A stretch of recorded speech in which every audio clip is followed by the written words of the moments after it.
Okay, so today we're going to take a look at the Ink Miser, which is a little tool that helps you get all of the ink out of your fountain pen ink bottle once it gets so far to the bottom that you can't really get enough suction to get it out, or you can't get the section in deep enough to get all the ink out. It's a fairly inexpensive tool, and you'll see why in a second. It's not anything super complex. It's simply just a cone with two holes on the sides of it. It lets the ink flow through. No hole in the bottom or anything like that, right? So that's where the tip of your fountain pen is going to go. Once you get this in the bottle, see, it slides right in there.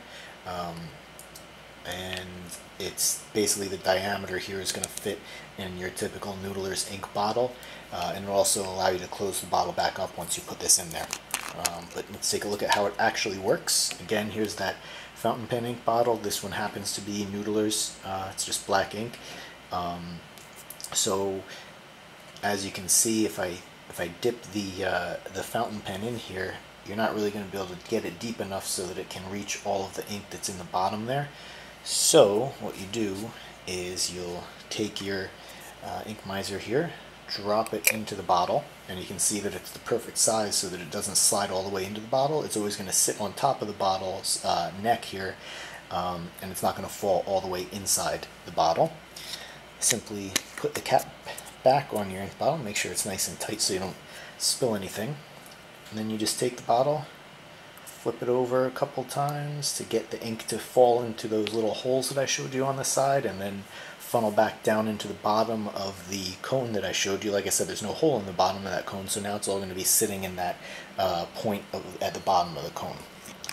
So you take your lid off, and like I said, you didn't see anything spill. And now it's kind of hard to see. I mean, black ink, but you can see a little bit of a reflection there. The light above the ink is now raised to a level within that cone, so that when you take your fountain pen's section, dip it in there, you're now submerging it far enough into this cone so that it can get enough suction and it's deep enough in there so that you can start to get your ink out. And it'll suck it right up. You can see there that the, a little high, but you can see that the cartridge has now started to fill with the ink. So, pretty simple tool, really helpful. You can save yourself some aggravation and probably some mess of trying to accomplish this some other ways, because for about I think this was $5 or $6 from JetPens. It's really a nice simple tool to have. You can see I've already made a mess of myself here on my fingers, but that's not because of the tool, it's because of me being sloppy. So like I said, you can keep it in the bottle like that, you can store it like that. It's not going to cause the lid to remain open or leak or anything. It's still a tight seal on your bottle, so no worries about it.